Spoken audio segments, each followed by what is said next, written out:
Youth की पहचान क्या है? एनर्जी होनी चाहिए ना। तो मैं बोलूंगा भारत माता की। आपको दोनों हाथ उठा के जितनी जोर से बोल सकते हो बोलना है। हाँ, जय भारत माता की, भारत माता की। धन्यवाद। आज अरविंदो कॉलेज में आके मुझे बहुत अच्छा लगा। इनेक्टस के कई प्रोजेक्ट्स कई कॉलेजेस में मैं गया हूँ और मैंने उनका काम भी देखा है। नेशनल लेवल पे आईआईटी पे जो कंपटीशन होता है, एक प्रोजेक्ट राजगुरु कॉलेज वालों ने इनेक्टस के साथ मिलकर हमारी एक गौशाला के साथ किया था। वो नेशनल लेवल पे भी उनको रिकॉग्निशन मिला और फिर बाद में स्पेन तक उन्हें प्रेजेंटेशन करने का वो इंटरनेशनल लेवल पे गए। तो मुझे यहाँ पे भी आज देख के बहुत अच्छा लगा कि ये इनेक्टस की पूरी टीम जो ये काम कर रही है, तो उनका भी मैं अभिनंदन करना चाहता हूँ। एक बार पूरे इन स्टूडेंट्स का एक बार तालियों से जोरदार अभिनंदन। प्रिंसिपल साहब से, प्रोफेसर अरुण चौधरी जी से काफ़ी देर मेरी बातचीत हुई। जिस एंथुजियाज्म से वो पूरा काम कर रहे हैं, जिस तरह से सोशल एक्टिविटीज़ के साथ स्टूडेंट्स को जोड़ना, उनका ओरिएंटेशन करना, इसके लिए मैं आपका भी बहुत अभिनंदन करता हूँ। मिनी नारंग जी, इनेक्टस अपने आप में एक बड़ा प्रोजेक्ट है, उसके लिए आपका अभिनंदन। और मेरे फेलो स्पीकर्स, देखो मैं एक दो बातें करूंगा आपसे और वो महत्वपूर्ण है। अभी जिस उम्र में आप हैं, सबसे आपके दिमाग में सबसे ज्यादा महत्व किस बात का है? मैं क्या कैरियर लूं, यही है ना बात। सबको लगता है मैं पढ़ाई खत्म कर दूंगा, कोई फर्स्ट ईयर में होगा, सेकंड ईयर में होगा, थर्ड ईयर में होगा और उसकी पढ़ाई खत्म हो रही होगी। उसके माइंड में रहता है कि मैं पढ़ाई जब खत्म कर लूंगा तो मैं क्या कैरियर लूंगा, मेरे जीवन का क्या गोल होगा, उस गोल को मुझे कैसे प्राप्त करना है, उस गोल को प्राप्त करने के लिए मुझे क्या गुण चाहिए, क्या कैपेसिटी चाहिए, क्या एबिलिटी चाहिए, उसके बारे में सबसे ज्यादा चिंता रहती है ना। यही है ना? बोलो, सबके माइंड में है। सब किस किस के गोल तय हो गए अपने जीवन में? कौन क्या करेगा तय हो गए? हाथ खड़ा कर दो जिनने तय कर लिया। नहीं किया तो ठीक है, मैं आपको कुछ बातें बताऊंगा जो आपको कैरियर के ओरिएंटेशन के लिए बहुत जरूरी है। अभी सर ने मुझे बताया कि मैं सरकार की कुछ योजनाओं के बारे में भी बता सकता हूं, क्योंकि मैं आर्थिक विषय देखता हूं सरकार, गवर्नमेंट की तरफ से, पार्टी की तरफ से, तो यूनिवर्सिटीज वगैरह में भी जाता हूं। तो मुझे लगता है कि कैरियर के लिए बहुत बड़ा एक महत्वपूर्ण जो आयाम होता है वो होता है कि हमें गवर्नमेंट की पॉलिसीज क्या है। आज यहाँ पे और भी स्पीकर्स आएंगे, वो जैसे बताया कि फाइनेंस कहाँ से अवेलेबल है होगा, वेंचर कैपिटलिस्ट भी आ रहे हैं, इन्वेस्टर्स भी आ रहे हैं। तो हमें अपने कैरियर के लिए सबसे महत्वपूर्ण बात जो मुझे लगती है वो यह है कि कहाँ पे गवर्नमेंट का फोकस है, किस एरियाज में गवर्नमेंट पॉलिसीज इनिशिएटिव ले रही है, किन एरियाज में प्राइवेट सेक्टर इन्वेस्ट कर रहा है। अगर हमें वो पता चल जाए, आज तो इंटरनेट का जमाना है, सब अगर हमें वो एरियाज आइडेंटिफाई हो जाएं कि कौन से एरियाज हैं जहां पे गवर्नमेंट का फोकस है, कौन से एरियाज में जहां पे प्राइवेट इन्वेस्टमेंट आ रहा है, कॉर्पोरेट लेवल पे इन्वेस्टमेंट आ रहा है, तो हम उसके साथ अपनी एक्टिविटीज, अपने एकेडमिक्स को उसको अलाइन कर लेते हैं, अपनी कैपेसिटी को, तो हम अपना इंडिविजुअल गोल भी अचीव करते हैं, साथ में देश के लिए भी काम करते हैं और अलाइन करते हैं। जैसे प्रिंसिपल साहब ने कहा कि विकसित भारत बनाना है, तो विकसित भारत अकेले प्रधानमंत्री जी तो बनाएंगे नहीं ना, कौन बनाएगा? हम लोगों को करना है। हमने कोई आउटसोर्स तो नहीं कर दिया कि विकसित भारत प्रधानमंत्री जी बनाएंगे, हम लोगों को काम करना है। तो काम करने के लिए क्या करना है विकसित भारत और इकोनॉमिक पावर बनाने के लिए?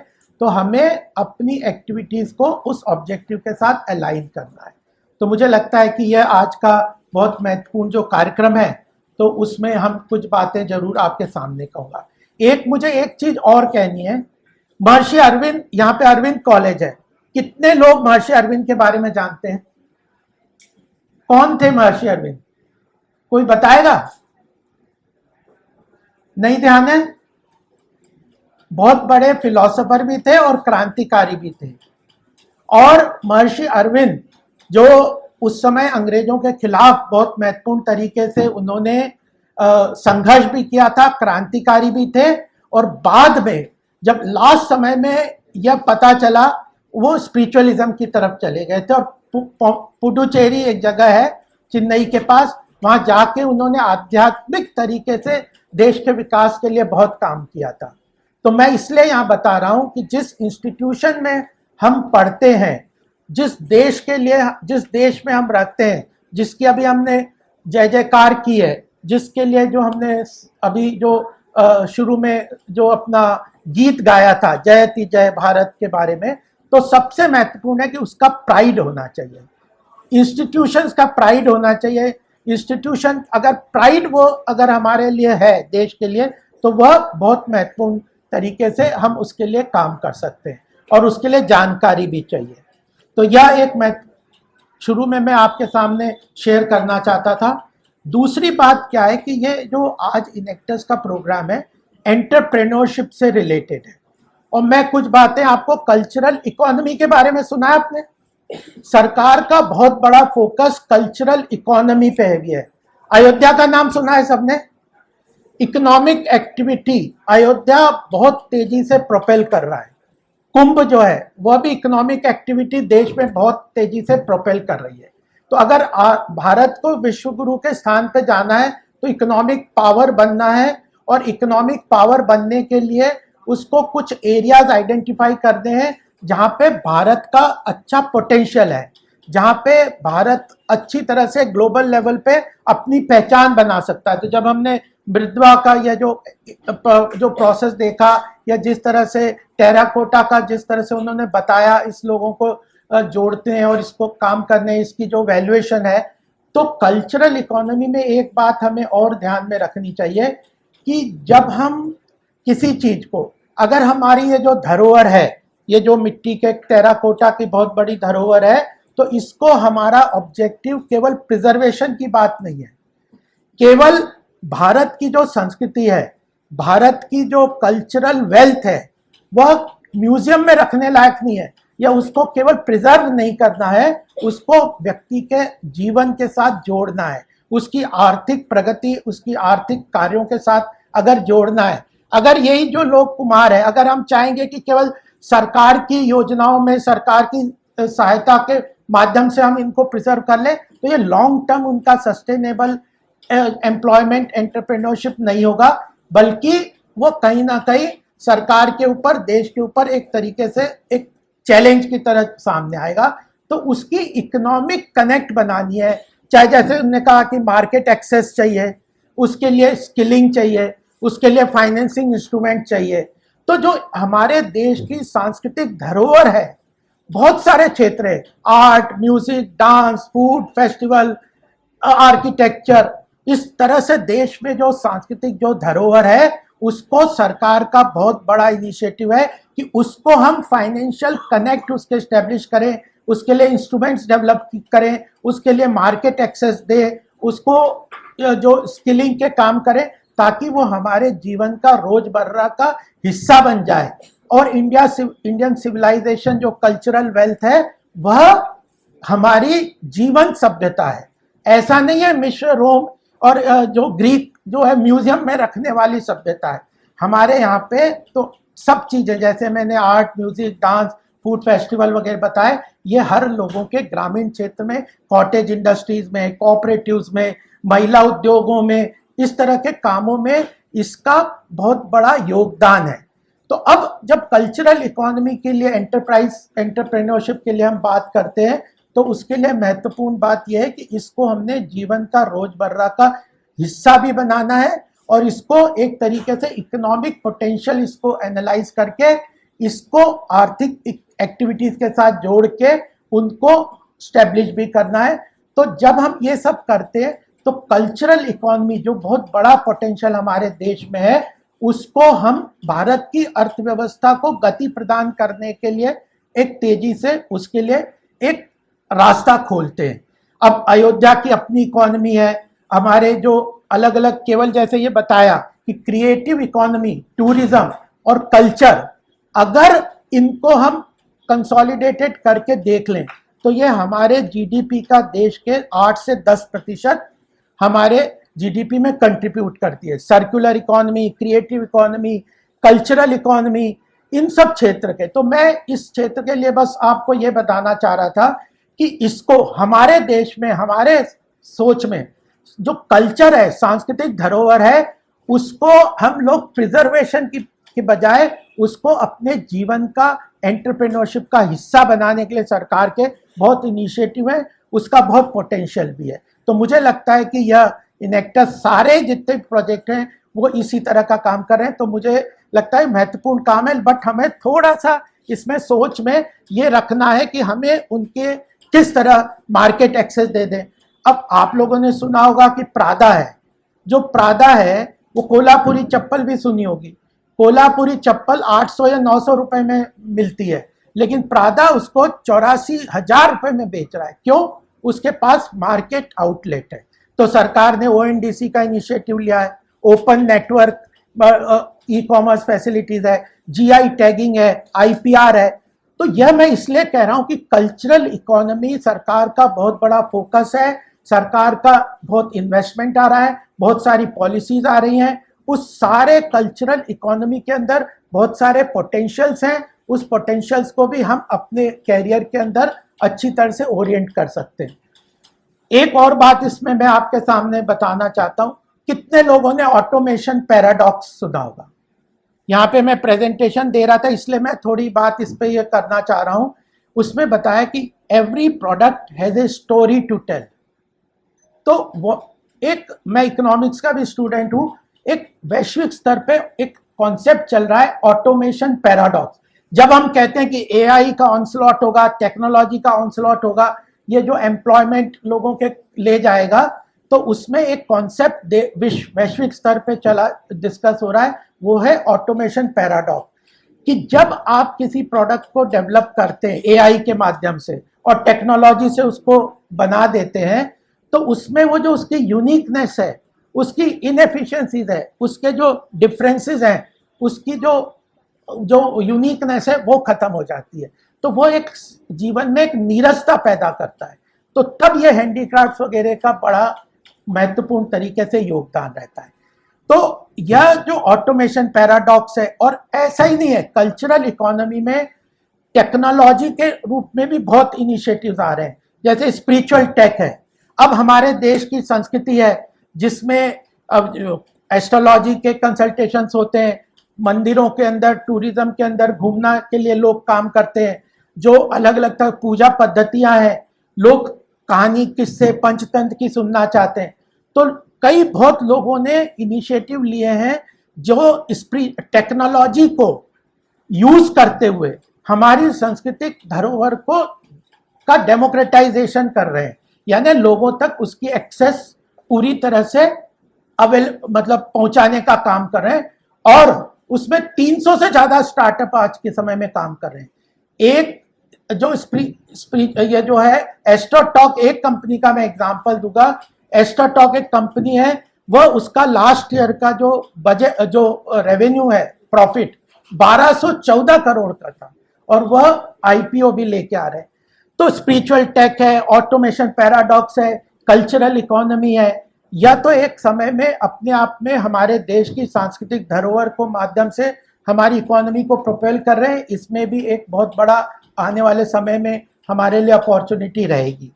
दूसरी बात मैं ये कहना चाहता हूं कि जब हम एम्प्लॉयमेंट जनरेशन की बात करते हैं तो एंटरप्रेन्योरशिप सबसे महत्वपूर्ण है, और एंटरप्रेन्योरशिप मैन्युफैक्चरिंग के माध्यम से आती है। और उसमें जो एक एरिया है जहां पे मोदी जी काफी काम कर रहे हैं, वो है social entrepreneurship.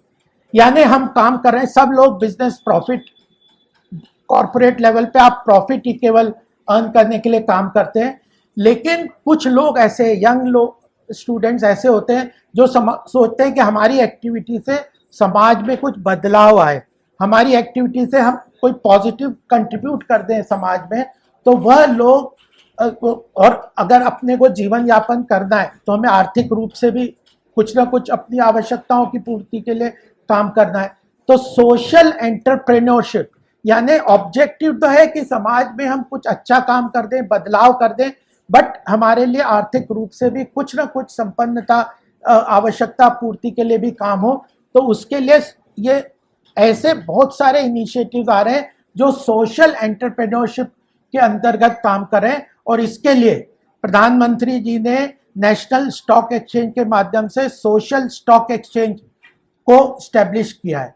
Social stock exchange इनेक्टस में मैं तो काफी बार बात भी करता हूं कि सोशल स्टॉक एक्सचेंज वो इनिशिएटिव है जो अच्छे प्रोजेक्ट्स हैं, जिनकी स्केलेबिलिटी है, ऐसे प्रोजेक्ट हैं जो आइडियाज हैं, जो कोई बनाता है उसकी स्केलेबिलिटी है, you can multiply them to other areas, support them, give them an extension to different areas.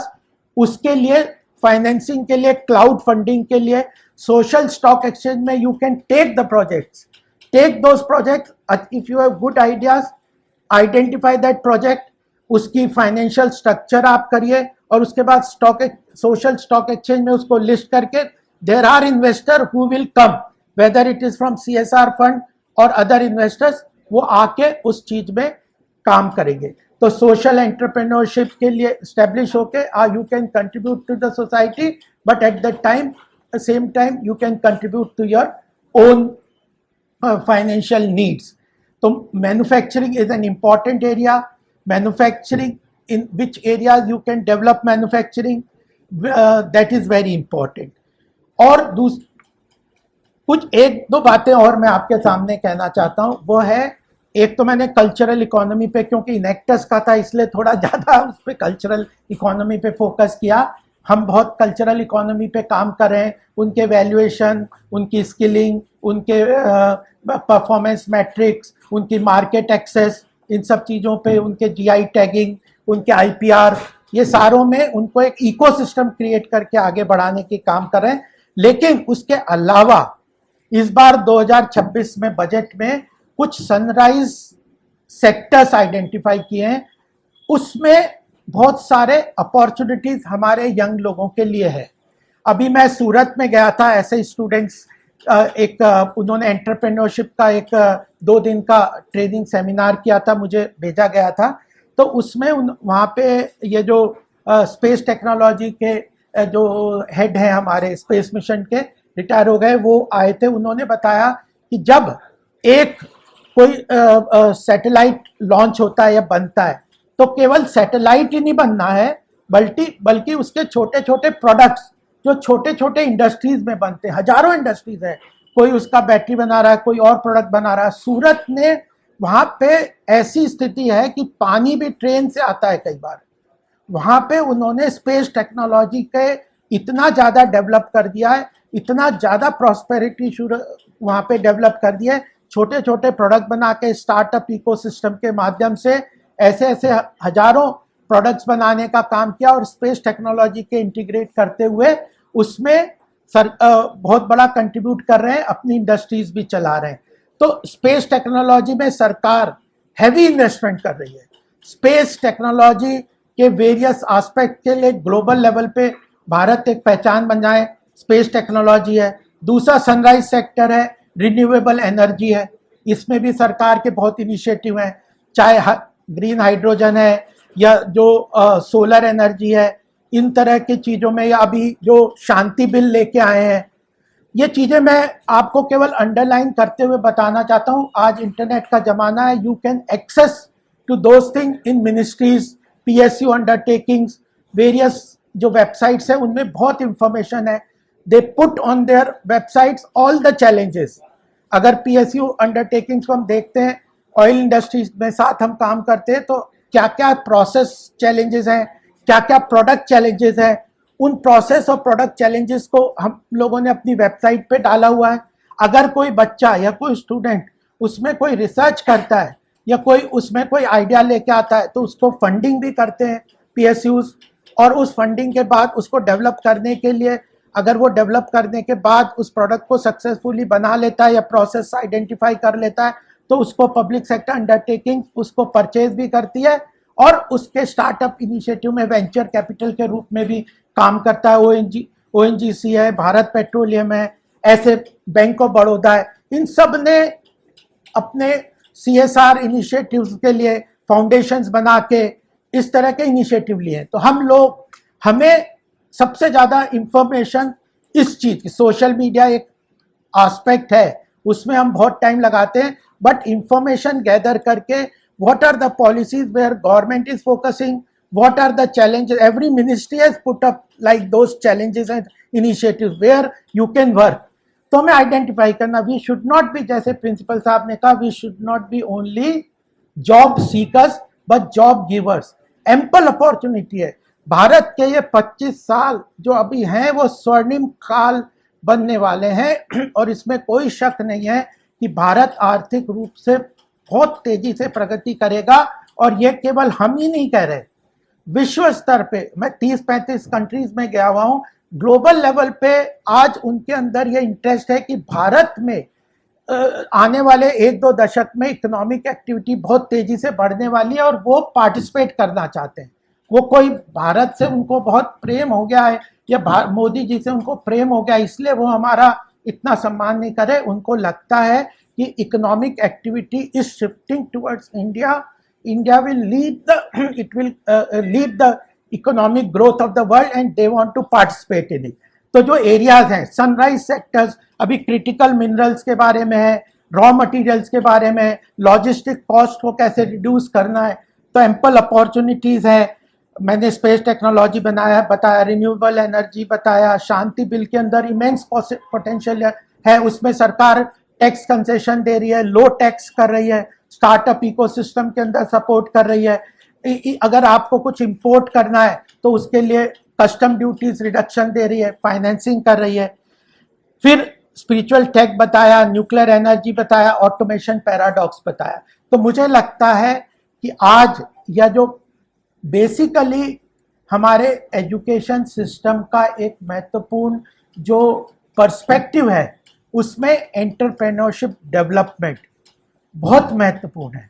और एंटरप्रेन्योरशिप अगर हम डेवलप करते हैं और उसमें आइडियाज़ लेके आते हैं, इनोवेशन लेके आते हैं, इनोवेशन के साथ उन चीज़ों को आगे लेके जाते हैं, तो मुझे लगता है कि हम बहुत अच्छा काम भी कर सकते हैं। और यहाँ पे फाइनेंस के भी स्टूडेंट्स हैं ना यहाँ पे। जब हम एनवायरमेंटल सस्टेनेबिलिटी की बात करते हैं तो हमें ऐसे एरियाज भी बहुत सारे हैं जो कि हम चीज़ों को उसके अंदर भी बहुत काम कर सकते हैं। जैसे एनवायरमेंटल कॉस्ट है, अगर एनवायरमेंटल कॉस्ट किसी प्रोजेक्ट की है तो वो एनवायरमेंटल कॉस्ट को हम कैसे इवेल्युएट करें, उस एनवायरमेंटल कॉस्ट को कैसे फाइनेंशियल स्टेटमेंट में इनकॉर्पोरेट करें। सोशल कॉस्ट है हर चीज़ की। अब वेस्ट को हम फेंक देते हैं तो कितना उसकी सोशल कॉस्ट है।